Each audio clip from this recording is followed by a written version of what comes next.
வரஹ்மத்துல்லாஹி வபரகாத்துஹு. நஹ்மது வ நுஸல்லி அலா ரசூலில் கரீம். அம்மா பஅத். ஃபகத் கால அல்லாஹு தஆலா ஃபீ கலாமிஹில் கதீம் வல் ஃபுர்கானில் மஜீத். அஊது பில்லாஹி மினஷ் ஷைத்தானிர் ரஜீம். பிஸ்மில்லாஹிர் ரஹ்மானிர் ரஹீம். காலத்தில் யஹூது உஸைர் இப்னுல்லாஹ் وقالت النصارى المسيح ابن الله. صدق الله مولانا العلي العظيم. اللهم صل على سيدنا محمد شمس الأنبياء وبدر المرسلين وكتب الأولياء وافتخار المتقين تاج الأمة شفيع المذنبين شفيعي يوم القيامة. يا الله يا هادي يا الله يا الله أنت الله لا والله أنت الله لا إله إلا أنت الله الله والله إنه لا إله إلا يا شرعي يا أدنى أسبقت على الشيطان يا من أمره بين الكاف والنون إنما أمره إذا أراد الشيء أن يقول لكم فيكون فسبحان الذي بيده ملكوت كل شيء. اللهم أيدني برحمتك اللهم علمني البلاغة المسلمين اللهم أنزل لي السكينة اللهم கண்ணியத்திற்கும் மதிப்பிற்கும் உரித்தான பெரியோர்களே, சகோதரர்களே, அல்லாஹ்வின் பேரருளால் 18ஆம் நாள் தராவி தொழுகை நிறைவு செய்துவிட்டு அமர்ந்திருக்கிறோம். இந்த நாட்களில் அல்லாஹு தஆலா தன்னுடைய அடியார்களுக்கு வழங்குகின்ற அனைத்து நற்பாக்கியங்களையும் நம் அனைவர்களுக்கும் தந்தருள் புரிவானாக. இந்த இரவுகளில் நரக விடுதலை வழங்குகிற ரப்புல் ஆலமீன் நம் அனைவர்களுக்கும் அத்தகைய நரக விடுதலை வழங்கியருள் புரிவானாக. நபிமார்களுடைய வரிசையிலே சையதுனா உஸைர் அலைஹிஸ்ஸலாத்து வஸ்ஸலாம் அவர்களை பற்றிய சிந்தனையை நாம் எடுத்துக்கொண்டிருக்கிறோம். கண்ணியத்திற்குரியவர்களே, இப்ராஹிம் அலைஹிஸ்ஸலாத்து வஸ்ஸலாம் அவர்களிடத்திலே நம்ரூத் மன்னன் வாதிட்ட வரலாறு இப்ராஹிம் அலைஹிஸ்ஸலாத்தினுடைய சரித்திரத்திலே நாம் கூறினோம்.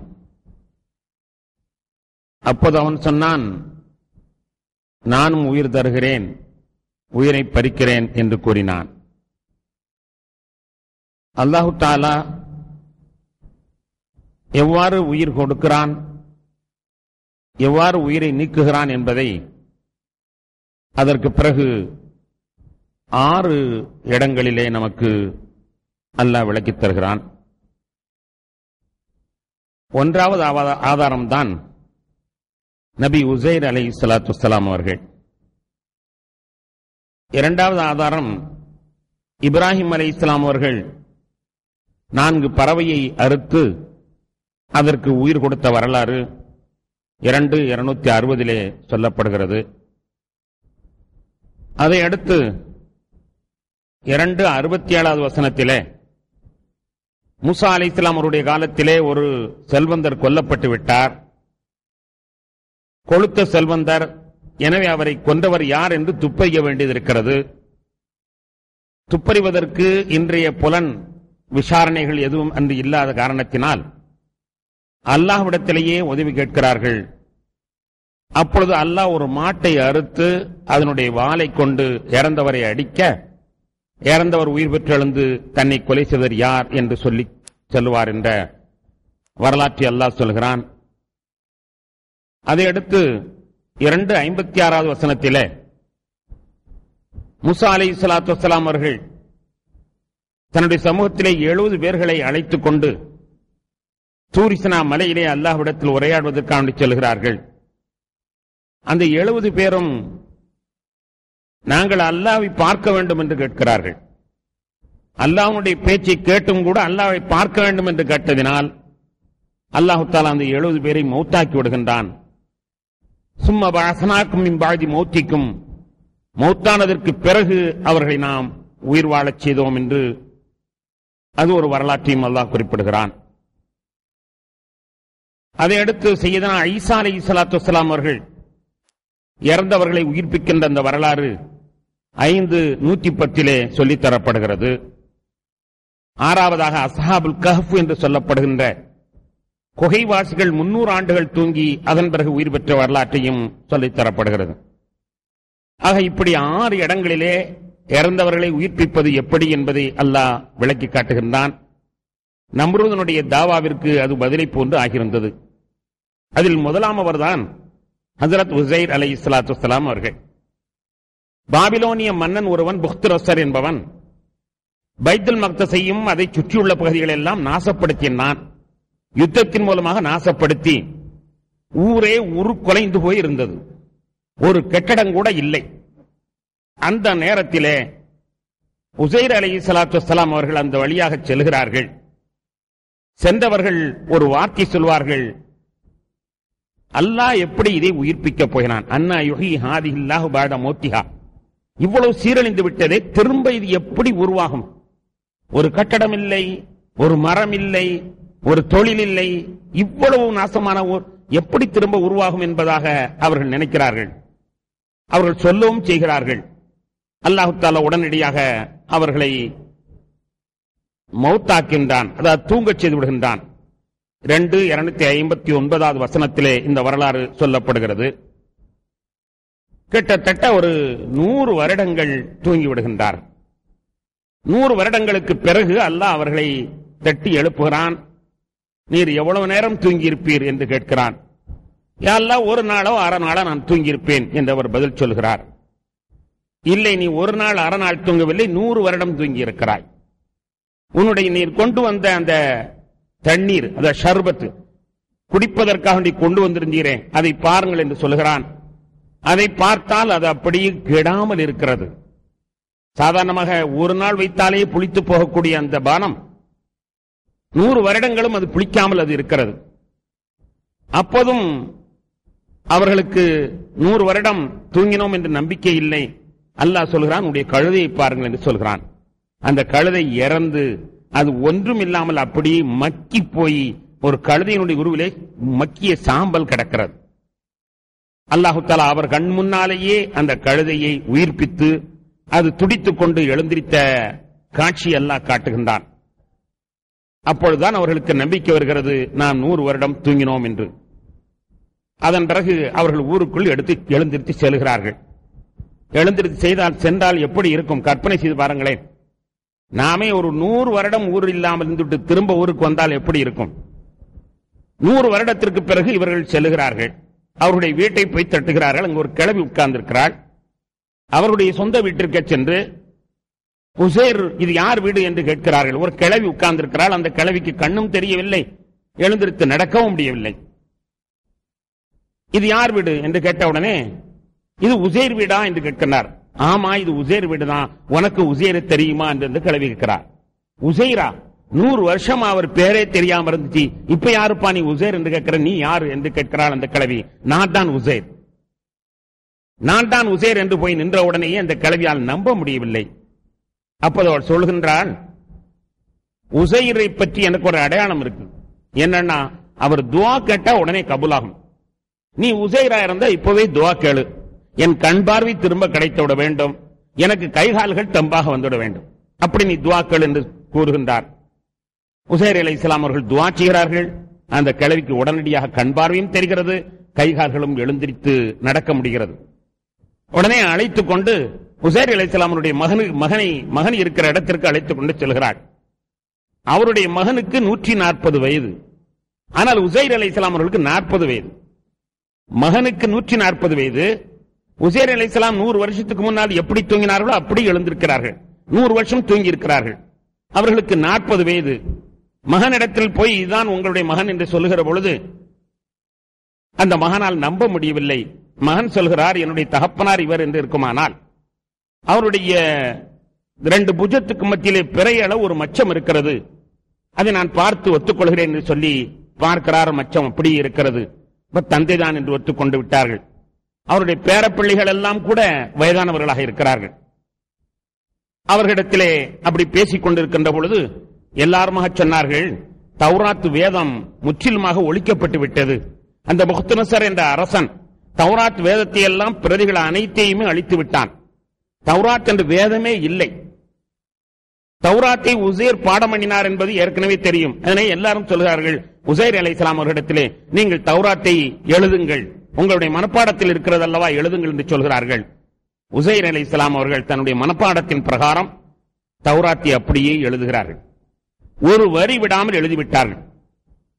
எழுதியதற்கு பிறகு அந்த ஊர்ல ஒரு மனிதர் சொல்வார், என்னுடைய தாத்தா புக்துநசர் என்ற மன்னன் நாட்டை எல்லாம் அழித்து வேதத்தை எல்லாம் அவன் அழித்து வருகிறான் என்று தெரிந்த உடனேயே ஒரு தௌராத்தை மண்ணுக்குள்ள புதைச்சு வச்சிருக்கிறார்.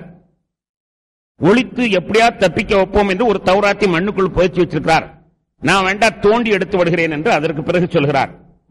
தோண்டி எடுத்து வந்து பார்த்தால் அது மக்கி போய், அப்படி 100 வருடத்திற்கு முன்னால் உள்ளதல்லவா, அப்படி மக்கி போய் உக்கி போய் இருக்கிறது. அந்த தௌராத்தை பார்க்கிறார்கள். உசைர் என்ன சொன்னாரோ அப்படியே இருக்கிறது. ஒரு எழுத்து கூட மாற்றமாக இல்லை. உசைர் அலைஹிஸ்ஸலாம் அவர்கள் உற்பத்தி செய்த தௌராத்தும் அங்கே இருந்த தௌராத்தும் ஒரே மாதிரியா இருக்கிறது. உடனே மக்கள் எல்லாம் சொன்னார்கள், மூசா அலைஹிஸ்ஸலாத்து வஸ்ஸலாம் அவர்கள் தௌராத்தை பலகையில் தான் எழுதி கொண்டு வந்தார்கள். ஆனால் இந்த உசைரோ அதைவிட ஒருபடி அதிகமாக உள்ளத்திலிருந்து அவர் எழுதிவிட்டார். அதனால் இவர் அல்லாஹ்வுடைய மகனாக இருக்க வேண்டும். உடனேயே அவர்கள் உசைர் இப்னுல்லா, உசைர் அல்லாஹ்வுடைய மகன் என்று சொல்லிவிட்டார். கிறிஸ்தவர்களும் வழி தவறிவிட்டார்கள் தேவகுமாரர் என்று கூறி, அதை போன்றே யூதர்களும் வழி தவறிவிட்டார்கள் உசைர் இப்னுல்லா என்று சொல்லி. அதைத்தான் ஆரம்பத்தில் 9:30 வசனத்தில் சொல்கிறான், காலத்தில் யஹூது உசைனுல்லா வகாலத்தின் நசாரா அல் மசீஹ் இப்னுல்லா என்று அல்லாஹ் கூறுகிறான். யூதர்கள் வழி தவறிவிட்டார்கள், உசைரி அல்லாஹ்வுடைய மகன் என்று சொன்னார்கள். நஸ்ராக்களும் வழி தவறிவிட்டார்கள், மசீஹி அல்லாஹ்வுடைய மகன் என்று சொன்னார்கள். கண்ணியத்திற்கும் மதிப்பிற்கும் உரித்தான பெருமக்களே, ஒரு வேதத்தை ஒரு எழுத்து பிசகாமல் சொன்னதினால் அவர் கடவுள் என்றிருந்தால் நம் ஊர்ல நிறைய அல்லாஹ்வுடைய மகன்கள் இருக்கிறார்கள் என்று சொல்ல வேண்டும். எத்தனையோ ஹாஃபிதுகள் குர்ஆனை ஒரு எழுத்து விடாமல் அப்படியே பதிவு செய்யக்கூடிய அளவிற்கு ஆவிர்கள் இருக்கிறார்கள் என்றால், மனப்பாடம் செய்ததெல்லாம் கடவுளுடைய மைந்தனாக இருந்தால் இங்கே எத்தனையோ மைந்தர்கள் இருந்திருப்பார்கள். ஆனால் அவர்கள் இப்னுல்லா என்று உசைர் அலைஹிஸ்ஸலாம் அவர்களை சொன்னது மிகப்பெரிய தப்பு என்று அல்லாஹ் குர்ஆனிலே சொல்லி காட்டுகிறான். கணியத்திற்குரியவர்களை, இந்த நேரத்திலே ஒன்றை நாம் நினைத்து பார்க்க வேண்டும். புதிய கண்டுபிடிப்புகள் இப்பொழுது உலகத்திலெல்லாம் பரவலாக வந்து கொண்டிருக்கிறது. இந்த கண்டுபிடிப்புகளை பற்றி அல்லாஹு தஆலா 41:53 வசனத்திலே சொல்வான், சனுரீஹிம் ஆயாத்தினா ஃபில் ஆஃபாகி வஃபி அன்ஃபுஸிஹிம் ஹத்தா யதபய்யன லஹும் அன்னஹுல் ஹக்கு. இந்த உலகத்திலே பலவிதமான அதிசயங்களை நாம் காட்டுவோம். விஞ்ஞான பூர்வமான பல அதிசயங்களை நாம் காட்டுவோம். மனிதர்களுடைய உடலிலேயும் பல அதிசயங்களை காட்டுவோம். அதை கொண்டு என்னுடைய வேதம் உண்மையானது என்று நிரூபிக்கப்படும் என்று அல்லாஹ் கூறுவான். குர்ஆன் உண்மையானதுதான் என்று நிரூபிப்பதற்காக வேண்டியே பல அதிசயங்களை அல்லாஹ் தஆலா உலகத்திலே வெளிப்படுத்துகிறான். அந்த முறையில் நாம் பார்க்கிற பொழுது உசைர் அலைஹிஸ்ஸலாம் அவருடைய இந்த வரலாற்றிலே இன்றைய விஞ்ஞானத்தில் உள்ள பல உண்மைகள் அங்கே விளக்கப்படுகிறது. இன்றைய விஞ்ஞானத்திலே தியரி ஆஃப் ரிலேட்டிவ் என்று சொல்வார்கள். தியரி ஆஃப் ரிலேட்டிவ், அதாவது உலகத்தில் எல்லா பொருளுமே சார்பு நிலை, ஒன்றே ஒன்று சார்ந்திருக்கிறது என்று ஒரு கொள்கை. சந்திரன் பூமியை சார்ந்திருக்கிறது, பூமி சூரிய குடும்பத்தை சார்ந்திருக்கிறது, சூரியன் அண்டத்தை சார்ந்திருக்கிறது என்று ஒன்றும் ஒன்றோடொன்று சார்ந்திருக்கிறது என்று சொல்கிற அந்த கொள்கையிலே ஒரு செய்தியை சொல்வார்கள். ஒரு பொருளை ஏன், எதற்கு, எந்த இடம் என்று 6 கேள்விகள் கேட்க வேண்டும். எனவே ஆதாரம் இல்லாமல் எதையும் நம்பக்கூடாது என்பதாக இந்த விஞ்ஞானிகள் சொல்வதை பார்க்கிறோம். எதாக இருந்தாலும் அதுக்கு ஒரு ஆதாரம் வேண்டும். ஆதாரம் இல்லாமல் எதையுமே ஏற்கக்கூடாது என்பது விஞ்ஞானத்தினுடைய சித்தாந்தம். அல்லாஹு தஆலா இங்கே உசைர் அலைஹிஸ்ஸலாம் அவருடைய வரலாற்றில், உசைர் அலைஹிஸ்ஸலாம் அவர்கள் 100 வருடம் தூங்கினார்கள். 100 வருடம் தூங்கினார்களுக்கு ஒரு ஆதாரம் வேண்டும் அல்லவா? அதுக்கு ஒரு ஆதாரத்தை அல்லாஹ் வைத்தான். என்ன தெரியுமா? அந்த கழுதையை ஒன்றுமில்லாமல் ஆக்கி 100 வருடமாக அதை சாக வைத்து அப்படியே ஒன்றுமில்லாமல் ஆக்கியது, அது உசைர் அலைஹிஸ்ஸலாம் அவர்கள் 100 வருடம் தூங்கினார்கள் என்பதற்கு ஒரு ஆதாரமாக இருக்கிறது. அந்த கழுதையும் அவர்களை போன்று உயிரோடு இருந்திருந்தால் 100 வருடம் தூங்கினதுக்கு ஆதாரம் இல்லாமல் போயிருந்திருக்கும். கழுதை அதை உயிரை போக வைத்து அதை மக்கி மாவாக ஆக்க வைத்து 100 வருஷத்துக்கு பின்னால் கழுதை இறந்த கழுதையை பார்த்தால் எப்படி இருக்குமோ அதை போன்று அல்லாஹ் அமைத்து கொடுத்தது உசைர் அலைஹிஸ்ஸலாம் அவர்களுக்கு 100 வருடம் தூங்கினதுக்கான ஒரு ஆதாரமாகும். ஆக விஞ்ஞானத்தில் என்ன சொல்கிறார்களோ அந்த விஞ்ஞானத்திற்கு அல்லாஹ் பதிலை சொல்கிறார். அஸ்ஹாபுல் கஹஃப் என்று சொல்லுவோமே, அஸ்ஹாபுல் கஹஃபுடைய வரலாற்றை சொல்கிற பொழுது அதற்கு ஒரு ஆதாரத்தை அல்லாஹ் வைத்தான், அவருடைய நாணயம். அவர்கள் 300 வருடம் தூங்கினார்கள் என்பதற்கு ஆதாரம் என்ன என்றால் அவர்களுடைய நாணயம். அவர்களுக்கு பசி எடுக்கிறது, உடனே பணத்தை கொடுத்து எங்காவது உணவு வாங்கி வா என்பதாக சொல்கிறார்கள். பணத்தை எடுத்துக்கொண்டு ஒருவர் கடைக்கு போறார், கடையெல்லாம் புதுசா இருக்கு, வீடெல்லாம் புதுசா இருக்கு, 300 வருடத்திற்கு பின்னால். அப்ப அந்த நாணயத்தை கொடுத்த உடனே கடைக்காரன் மேலகளை பார்க்கிறான். 300 வருஷத்துக்கு முன்னால் உள்ள நாணயம் இந்த காலத்தில் எப்படி வந்தது, இது யாரு ஏன் என்பதாக பார்த்த பொழுதுதான் அவர்கள் 300 வருடம் தூங்கினார்கள் என்பது தெரிந்தது. ஆக விஞ்ஞானிகள் என்ன கேட்கிறார்களோ அதற்கு பதிலை அல்லாஹ் குர்ஆனிலே சித்தப்படுத்தி வைத்திருக்கிறார். எதையுமே ஆதாரம் இல்லாமல் நம்பக்கூடாது என்று இவருடைய சித்தாந்தம் என்றால் ஒவ்வொன்றுக்கும் ஒரு ஆதாரத்தை அல்லாஹ் சொல்லி வைத்திருப்பதை பார்க்கிற பொழுது உண்மையிலேயே இந்த உலகத்தில் அல்லாஹ் காட்டித் தருவதெல்லாம் அல்லாஹ்வுடைய வேதம் உண்மைதான் என்பதை நம்புவதற்காக வேண்டித்தானோ என்று எண்ணத் தோன்றுகின்றது. கண்ணியத்திற்குரிய பெருமக்களே, நான் ஒரு 8ஆம் கிளாஸ் 8ஆம் வகுப்பு தான் நான் படித்திருக்கிறேன். ஆனால் நான் திருக்குர்ஆன் தென்துளிகள் என்ற ஒரு நூலிலே பல செய்திகளை உலக செய்திகளோடு ஒப்பிட்டு நான் எழுதியிருக்கிறேன். அது திருக்குர்ஆனுடைய விரிவுரைகளை பார்த்து எழுதிய அல்ல, திருக்குர்ஆனுடைய விரிவுரைகளை பார்த்து எழுதியது அல்ல. சாதாரணமாக நடைமுறையிலேயே பத்திரிகையிலே ஒரு செய்தியை பார்க்கிற பொழுது அதற்கு ஒரு குர்ஆனுடைய ஆயத்து ஒப்பிட்டு வருகிற பொழுது அதை எப்படி ஒரு கருத்தாக நான் சுயமாக எழுதியிருக்கிறேன். உதாரணத்திற்கு ஒரு சில செய்தியை சொல்வேன். இங்கே நான் சொல்ல வந்தது என்னவென்றால், விஞ்ஞானிகள் என்ன சொல்கிறார்களோ அதற்கான பதில் குர்ஆன் இருக்கிறது. என்ன தத்துவத்தை எந்த தியரி அவர்கள் சொன்னாலும் சரி, எல்லா தியரிகளுக்கும் விடை அல்லாஹ் குர்ஆனிலே அமைத்து வைத்திருக்கிறான். பின்னால ஒரு நம்ம ஆளு கேட்பான், அதுக்கு பதில் சொல்லணுங்கிறதுக்காக வேண்டியே அதற்கான ஆதாரங்களை அல்லாஹ் தன் கையிலே தெளிவாக தந்திருக்கிறான். அதனால் இன்று புதிய நவயுகத்திலே உள்ளவர்கள் என்ன செய்ய வேண்டுமானால், புதிய சித்தாந்தங்கள் வருகிற பொழுது அதற்கான குர்ஆனோடு ஒப்பிட்டு நோக்கி அதை ஒப்பிட்டு கண்டுபிடிக்க வேண்டும். உதாரணத்திற்கு சொல்கிறேன், நான் ஒரு 8ஆம் கிளாஸ் நான் செய்த சில விளக்கங்களை உங்கள் கண் முன்னால் ஏற்கனவே நான் சொல்லி இருப்பேன், அதை இப்பொழுது நினைவூட்ட விரும்புகின்றேன்.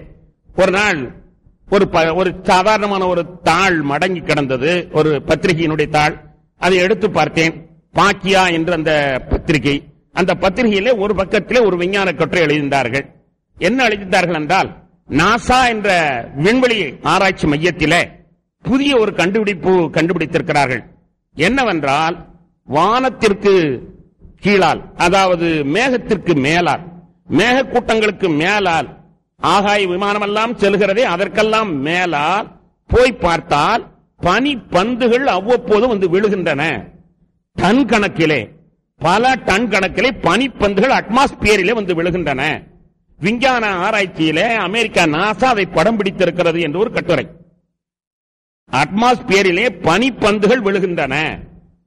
அதுதான் உலகத்தில் உள்ள மழைகளை அதிகமாக்குவதற்கு பயன்படுகிறது, உலகத்தில் அதிகமான மழை வருவதற்கு அது பயன்படுகிறது என்பதாக அவர்கள் கட்டுரை எழுதியிருந்தார்கள். அந்த கட்டுரையை பார்த்தவுடன் தான் எனக்கு திருக்குர்ஆனுடைய ஒரு ஆயத்து நினைவுக்கு வந்தது. 24:43 வசனத்திலே அல்லாஹ் ஒரு செய்தியை சொல்வான், وَيُنَزِّلُ مِنَ السَّمَاءِ مِنْ جِبَالٍ فِيهَا مِنْ بَرْدٍ. பனி மலையிலிருந்து இந்த மழை இறக்கிறோம் என்று ஒரு வசனத்தை அல்லாஹ் சொல்வான். இதுவரை நம்பப்பட்டது என்னவென்றால், கடல் நீர் தான் ஆவியாகி மேலே போய் அது குளிர்ந்து மழையாக வருகிறது என்பதால் நம்பப்பட்டு வந்த செய்தி. ஆனால் அல்லாஹ்வோ 1400 ஆண்டுகளுக்கு முன்னால் சொல்லியிருக்கிறான், وَيُنَزِّلُ مِنَ السَّمَاءِ مِنْ جِبَالٍ فِيهَا مِنْ بَرْدٍ. பனிமலையிலிருந்து நாம் இறக்கிறோம் என்று சொல்கிறான்.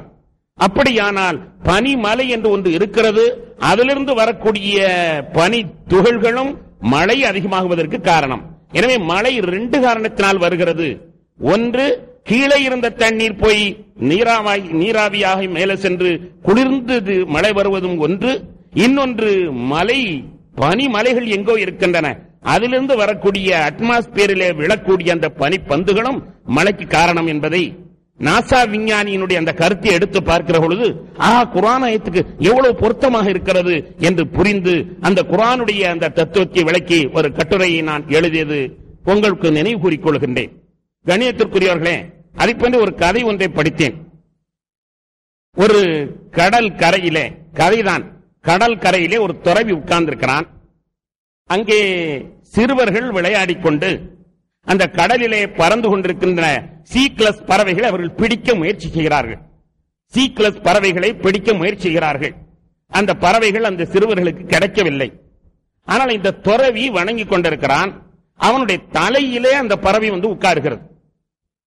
அவர் ஆடாமல் அசையாமல் அப்படியே ஒரே நிலையிலேயே வணங்குவதன் காரணமாக அந்த சீக்லஸ் பறவை அவனுடைய தலையிலையும் உடம்பிலையும் வந்து உட்கார்ந்து இருக்கிறது.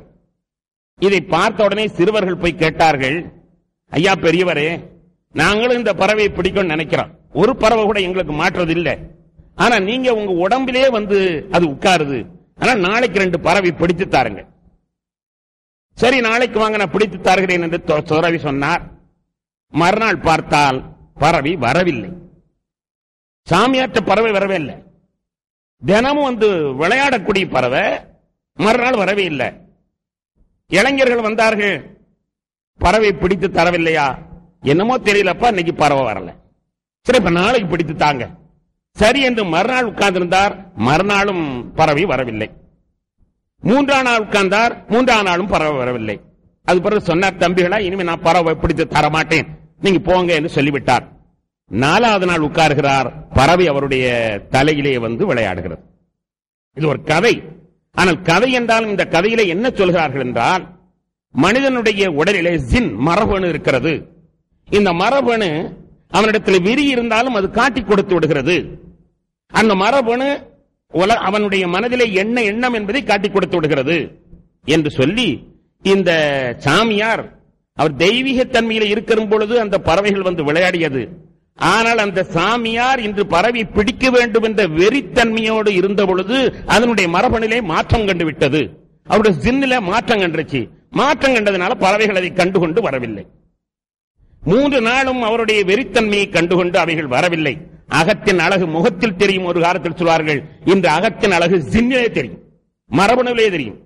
சமீபத்திலே ஒருவர் விபச்சாரம் செய்து விட்டார். ஒரு உயர்தர பதவியில் உள்ளவரை அவருடைய மரபணுவை வைத்து அவர் விபச்சாரம் செய்தாரா இல்லையா, அவர் விரும்பி அந்த பெண்ணோடு தொடர்பு கொண்டாரா என்பதை கண்டுபிடித்தார்கள் என்றெல்லாம் சொல்லப்படுகிறது. ஆக மனிதனுடைய உடம்பிலே மரபணு என்பதை இப்பொழுது ஒன்று கண்டுபிடித்திருக்கிறார்கள். அது மற்ற பிராணிகளுக்கெல்லாம் தெரிகிறது என்று ஒரு கதை. இந்த கதையை சொல்லி அந்த மரபணுவை நிரூபித்தார்கள். அதை பார்த்தவுடன் தான் எனக்கு 163வது வசனத்தினுடைய செய்தி நினைவுக்கு வந்தது. உடனே அதுக்கும் இதற்கு முடிச்சு போட்டு ஒரு கட்டுரை எழுதினேன். என்ன 163வது இதிலே, ஒரு காலத்தில் சனிக்கிழமை மீன் பிடிக்க வேண்டாம் என்பதாக அல்லாஹ் தஆலா சொல்லி இருந்தான். திருக்குர்ஆன்ல வந்த வரலாறு. சனிக்கிழமை மீன் பிடிக்க வேண்டாம் என்று சொல்லி இருந்தான். ஆனால் அந்த மக்கள் சனிக்கிழமை அவர்கள் வணக்கத்திற்காண்டி ஒதுக்கி அவர்கள் செல்லும் பொழுது இந்த மீன்கள் எல்லாம் கடல் கரைக்கு வந்துடும். கடல் கரைக்கு வந்து தன்னுடைய துதிக்கையை மேலே நீட்டிக்கொண்டு, தும்பியை மேலே நீட்டிக்கொண்டு விளையாடி கொண்டிருக்கும். சனிக்கிழமை அல்லாத நாளில் மீன் வராது. இது தஅதீஹிம் ஹீதானுஹும் யௌம சபகிஹிம் சுர்ரான். அவர்களுடைய மீன்கள் எல்லாம் சனிக்கிழமை என்று வேக வேகமாக வரும் என்று அல்லாஹ் குர்ஆனிலே சொல்கிறார்.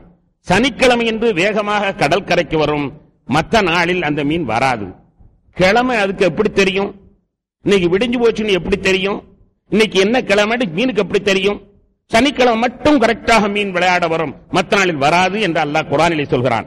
அதை ஒப்பிட்டு பார்க்கிற பொழுதுதான், ஆமாம், அந்த மக்களுடைய முகத்திலே தெய்வீக கலை தென்படுகிற பொழுது இது இந்த மரபணுடைய மாற்றம் அந்த மீன்களுக்கு தெரிந்து விடுகிறது. எனவே அவைகள் கடல் கரை வந்து விளையாடுகின்றன. ஆனால் இவன் வெறி பிடிக்கிறான், இன்று பிடித்து விடுவான் என்று சொன்னவுடன் அவனுடைய முகத்திலே அந்த மரபணு காட்டி கொடுத்து விடுகிறது. அவைகள் உள்ளே சென்று விடுகின்றன. சீக்லஸ் பறவையை இந்த சாமியாரோடு வைத்து சொன்ன இந்த கதையை ஒப்பிட்டு பார்க்கிற பொழுது அன்று சனிக்கிழமை மட்டும் ஏன் மீன் வந்தது என்பதற்கான காரணம் நமக்கு புரிகிறது. அன்று மரபணுவை பெற்றுள்ள விளக்கம் கிடையாது, விழிப்புணர்வு கிடையாது. புதிதாக மரபணுவை கண்டுபிடிக்கிற பொழுது இந்த மரபணுக்கும் பழைய சரித்திரங்களுக்கும் ஒத்துப்போகக்கூடிய ஒரு டச்சப்பை பார்க்கிற பொழுது உண்மையிலே இந்த குர்ஆனுடைய மகத்துவம் நமக்கு புரிகிறது. கண்ணியத்திற்குரிய பெருமக்களே, இன்னொரு செய்தியை நான் சென்ற ஆண்டை கூட நான் சொல்லி இருக்கிறேன். தினமணியில 4/8/2003 6ஆம் பக்கத்தில் ஒரு கட்டுரை எழுதியிருந்தார்கள். இந்த கட்டுரை என்றால் 37 வாரங்கள் குழந்தை உண்டான பெண் 37 வாரங்கள் ஆகிவிட்டால் அவளுடைய வயிற்றில் உள்ள குழந்தை வெளியில் உள்ள நிகழ்ச்சிகளையும் அது புரிந்து கொள்கிறது. 37 வாரங்கள் ஆகிவிட்டால் வெளியில் உள்ள நிகழ்ச்சிகளையும் புரிந்து கொள்கிறது. விஞ்ஞானத்திலே நிரூபிக்கப்பட்ட உண்மை. ஒரு காலத்திலே தாய் வழியாக பிள்ளை சுவாசிக்கும் என்று தெரியும், தாய் வழியாக பிள்ளை மலம் கழிக்கும் என்பது தெரியும், தாய் வழியாக இரத்த ஓட்டம் ஏற்படும் என்று தெரியும். ஆனால் தாய் வழியாக பார்க்கவும் செய்யும் என்பதை அந்த கட்டுரையில எழுதியிருந்தார்கள். குழந்தை 37 வாரம் ஆகிவிட்டால் 7 மாதம் கிட்டத்தட்ட ஆயிடுச்சுன்னு சொன்னா பிள்ளை பாக்கு. அதனால என்ன சொல்கிறார்கள், குழந்தை உண்டான தாய்மார்களே 7 மாதம் ஆகிவிட்டதென்றால் டிவி பார்க்கதை குறைத்துக் கொள்ளுங்கள். அப்படி நீங்கள் டிவி பார்த்தால் குழந்தையும் சேர்ந்து பார்க்கிறது. அதனால் குழந்தை பிறக்கிற பொழுது நோஞ்சானாக பிறக்கும். இரவெல்லாம் கண்முழித்து நீங்கள் பார்த்ததினால் உங்களோடு சேர்ந்து அதுவும் பார்த்ததினால் நீங்க நினைச்சுக்கிட்டு இருந்தீங்க நம்ம புள்ள வயிற்றுக்குள்ள தூங்குது. ஆனா அந்த கள்ள புள்ள தூங்குறது இல்ல. ஏன்னா உங்க பிள்ளை அல்லவா. நீ பார்க்க ஆரம்பித்த உடனே அதுவும் சேர்ந்து பார்க்க ஆரம்பிக்கும். அதுவும் சேர்ந்து பார்க்க ஆரம்பிக்கிறது. வெளியில வந்த உடனேயே அது வெயிட் குறைவாக இருக்கிறது, எடை குறைவாக இருக்கிறது என்பது மட்டுமல்ல, அது கண் ஒளியும் பாதிக்கப்பட்டு வருகிறது. பிறக்கும் பொழுதே சோடா புட்டி கண்ணாடி போட வேணும் என்ற நிலையில் அது கண் ஒளி பாதிக்கப்பட்டு வருகிறது. அது மட்டுமல்லாமல் பகலெல்லாம் தூங்கும், ராத்திரி எல்லாம் தூங்காது. ஏன்னா அம்மா வயிற்றுல நடந்த பழக்கம். அம்மா பகலெல்லாம் தூங்குவார்கள், ராத்திரி எல்லாம் டிவி பண்ணுவாங்க. அதுல அது ராத்திரியும் சேர்ந்து அம்மாவுடன் டிவி பார்த்ததினால் வந்தது என்று ஒரு ஆலிம் சார் சொன்னார்னா கொஞ்சம் சந்தேகம் வரும், யோசிப்போம். ஆனால் இது தினமணிக்காரன் சொன்னதுனால இது உண்மையிலேயே ஒத்துக்கொண்டார்கள். நிச்சயமாக குழந்தையும் பார்க்கிறது என்று ஒரு அற்புதமான செய்தி. பைத்துல் மால்கா, பைத்துல் மால் வசூலுக்காக வேண்டி உங்களிடத்திலே வாடி ஏந்தி வரப்படுகிறது. ஒரு 2 நாளா 2 ஆலிம் சாக்கள் வந்தாங்க. போகும்போது பார்த்தா நிறைய கனமா போறாங்க, சந்தோஷமா சிரிச்சுக்கிட்டு போறாங்க. ஆனா இந்த வாளி அப்படி நிறைய மாதிரி தெரியலையே. இன்ஷா அல்லாஹ் அதை போன்று இந்த வாடியும் நிரப்பி கொடுங்கள். கணியத்திற்குரியவர்களே, 37 வாரம் ஆகிவிட்டால் குழந்தை பார்க்கிறது. இது ஒரு கட்டுரை.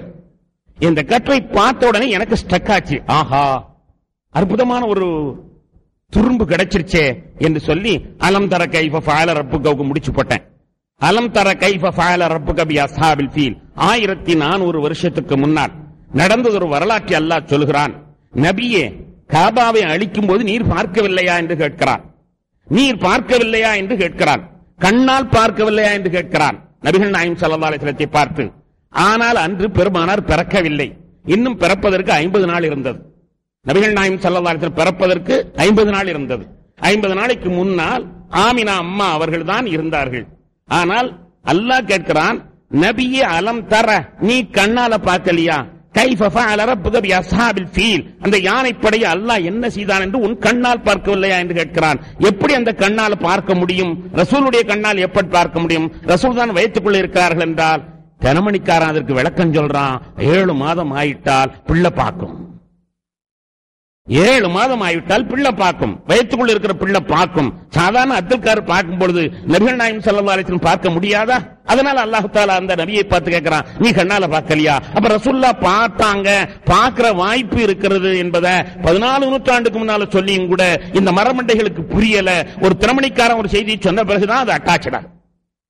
இப்படி எவ்வளவோ விஞ்ஞான உண்மைகள் நமக்கு பார்க்கிற பொழுது இந்த உண்மைகள் நமக்கு குர்ஆனுடைய அற்புதத்தை வேட்டக்கூடியதாக அமைந்திருக்கின்றன.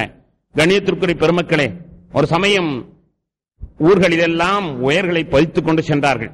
மஞ்சளா ஒரு உயர், புடுவா ஒரு உயர், ஒரு பச்சையா உயர், தடித்தடிப்பான உயர்களை வைத்துக் கொண்டே சென்றார்கள். அதை அநேகமாக நம்முடைய சென்னையிலே முடித்து விட்டார்கள். நான் மந்தவெளியிலே இமாமாக பணியாற்றுகிற நேரத்தில் அந்த பதிவு நடந்து கொண்டிருந்தது. நம்ம தமிழ் இந்திய சென்னையை பற்றி தெரியும் அல்லவா? நல்ல ரோடு போடுவாங்க, அதுக்கு பிறகுதான் உயர் போடுறதுக்காண்டி தோண்டுவாங்க. அதுக்கு பிறகு நல்லா ரோடு போங்க, அதுக்கு பிறகுதான் தண்ணிக்கு தோண்டுவாங்க. அதுக்கு பிறகு நல்லா ரோடு போங்க, அதுக்கு பிறகு மெட்ரோவுக்கு தோண்டுவாங்க.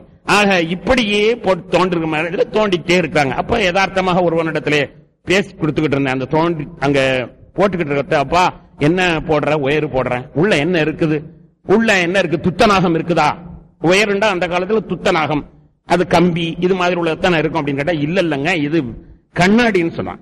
கண்ணாடி இலை, பைஃபர், கண்ணாடி இலைன்னு சொன்னான். கண்ணாடி இலையாப்பா? கண்ணாடி இலவா இவ்வளவு மொத்தத்துக்குள்ள இலையா வச்சிருக்க? ஆமா பைஃபர், அதுதான் கண்ணாடி இலை தான். இதுல ஒரு சின்ன மயிரிழை போன்ற ஒன்றிலே 7000 கனெக்ஷன் கொடுக்க முடியும். அவர் சொன்னது, ஒரு மயிரிழை போன்ற ஒரு கண்ணாடி இலையில 7000 கனெக்ஷன் கொடுக்க முடியும். ஆனா இப்ப புதிய ஆராய்ச்சி ஒரு மயிரிழை போன்றதிலே 2 லட்சம் கனெக்ஷன் கொடுக்க முடியும் என்று சொல்கிறார்கள் என்று அவன் விளக்கிக்கிட்டு இருந்தான். அப்பதான் ஸ்டக் ஆச்சு.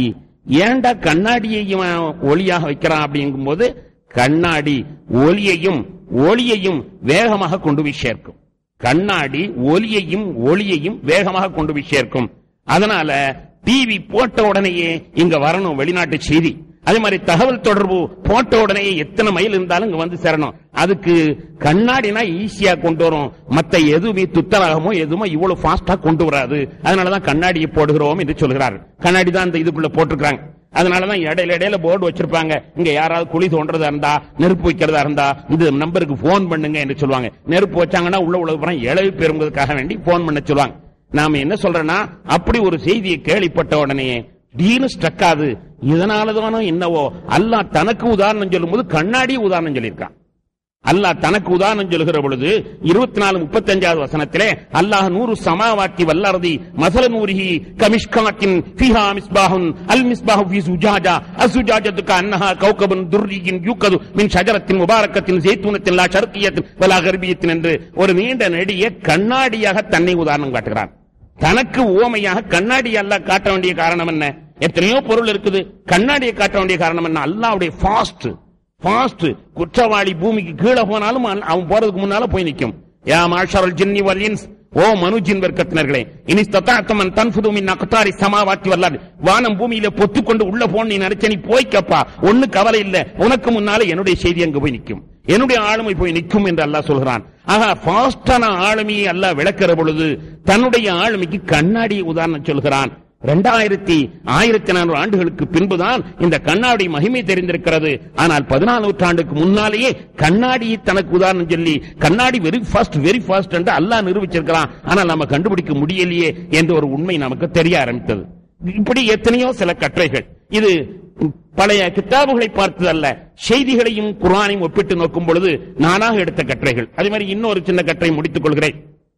இன்னொரு சின்ன கட்டுரை, அதாவது மரபணு பற்றிய கட்டுரையிலே ஒரு தாயும் தந்தையும் சேருகிற பொழுது இவளிடத்திலிருந்து 23 குரோமோசோம் அணுத்திரள்கள், அவரிடமிருந்து 23 குரோமோசோம் அணுத்திரள்கள், இந்த 46 சேருகிற பொழுதுதான் ஒரு குழந்தை உண்டாகிறது. ஒவ்வொரு குரோமோசாமிலேயும் 1000 அணுக்கள் இருக்கும். அணுக்கூட்டம் 23 அணுக்கூட்டம் தாயிடத்திலிருந்து, 23 அணுக்கூட்டம் தந்தையிடத்திலிருந்து, 46 ஒன்று சேர்கிறது, ஒரு குழந்தை உருவாகுது. இந்த குளோனிங் என்பவன் வெறும் 23 கொண்டு மட்டும் குழந்தை உண்டாக முடியுமா என்று ஆய்வு செய்தார். வெறும் தாயை வச்சு மட்டும் குழந்தை உண்டாக்குறது, தந்தையை வச்சு மட்டும் குழந்தை உண்டாக்குறது ஆய்வு செய்து அது ஆடை வச்சு அது நிரூபிச்சுதான் முடியும் என்று. இப்ப நமக்கு பிரச்சனை என்னன்னா, 23 பிளஸ் 23 சேருது என்று சொன்ன உடனேயே அல்லாஹ் அழகாக சொன்னானே, ஆண் என்ற வார்த்தை 22 இடத்துல குர்ஆன்ல சொல்லியிருக்கிறான். பெண் என்ற வார்த்தை அல்லாஹ் குர்ஆன்ல 22 இடத்துல, அர்-ரஜுல் என்பதை 22 இடத்திலையும், அல் மர்அத் என்பது 22, கரெக்டா 22 இடத்துல அல்லாஹ் தஆலா சொல்கிறான். ஆக 22ஓட ஆணுடைய கருவையும் பெண்ணுடைய கருமுட்டையும் சேர்த்தோமேனால் 23 ஆகுது. ஆக இந்த குரோமோசோமுடைய எண்ணிக்கை அல்லாஹ் குர்ஆன்ல கரெக்டா சொல்லியிருக்கிறான். குரோமோசோம் கண்டுபிடிப்பதற்கு முன்னாலேயே 22 பிளஸ் கரு, 22 பிளஸ் முட்டை, இதோடு நாம் சேர்த்தோமேனால் 23 என்று ஆகிறதே. அதை அழகா சொல்லியிருக்கானே என்று ஒரு யோசனை வந்தது. இன்னொன்றையும் பார்க்கிறோம். மேரி கிளேயர் கிங் வாஷிங்டன் பல்கலைக்கழகத்தில் கிளேயர் கிங், மேரி கிளேயர் கிங் அப்படிங்கிற ஒரு ஆட்சி செஞ்சிருக்கிறாரு. உடலிலே மரபணு 33 என்று ஆட்சி, 313 என்பதாக அவர் ஆய்வு செய்திருக்கிறார். 313 சொன்னோட நமக்கு ஸ்ட்ரக் ஆகுது. ரசூல்மார்கள் 313. அந்த ரசூல்மார்களுடைய எண்ணிக்கை உடலிலே அல்லாஹ்வுடைய அந்த செய்திகளை, உடலிலே அல்லாஹ்வுடைய செய்திகளை இயக்குகின்ற அந்த மரபணுக்கள் 313. ரசூல்மார்களை அல்லாஹ் உலகத்தில் அனுப்பியதை போன்றே இந்த உடலுக்கும் 313 அனுப்பி இருக்கிறானே என்று கூட என்ன தோன்றியது.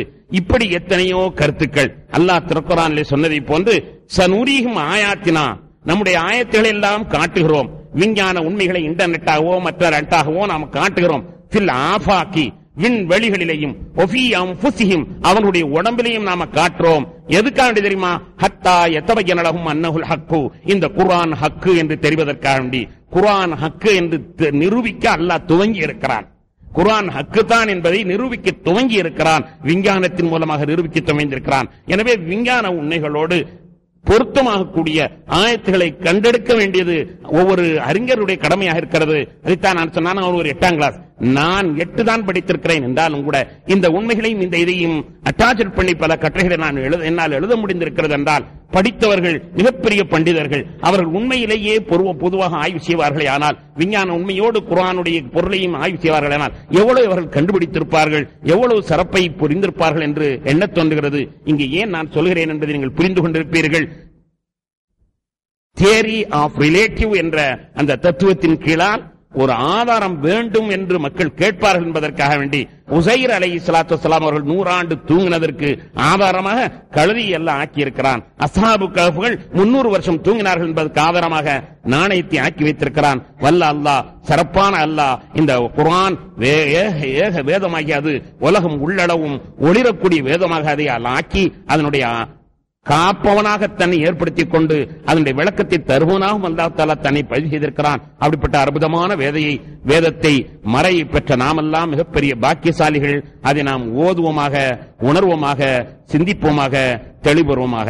வாஹிர் தஅவானா அல்ஹம்துலில்லாஹி ரப்பில் ஆலமீன். ஸலவா சய்யிதினா மௌலானா முஹம்மதின் வபாரிக் வஸல்லிம் அலைஹி. லா இலாஹ இல்லா அன்தல் ஹலீமுல் கரீம். سبحان الله رب العرش العظيم. نسألك موجبات رحمتك وعزائم مغفرتك والغنيمة من كل بر والسلامة من كل إثم. لا تدع لنا ذنبا إلا غفرته ولا هما إلا فرجته ولا دينا إلا أديته ولا مرضا إلا شفيته ولا حاجة هي لك رضا ولنا فيها صلاحا إلا قضيتها وأتيتها يا أرحم الراحمين ويا أكرم الأكرمين يا مستجيب الداعين يا مقبل الدعاء. وصلى الله تعالى وسلم على خير خلقه سيدنا مولانا محمد وآله وصحبه أجمعين. الحمد لله رب. صلى الله على محمد صلى الله عليه وسلم.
صلى الله على محمد صلى الله عليه وسلم. صلى الله على محمد يا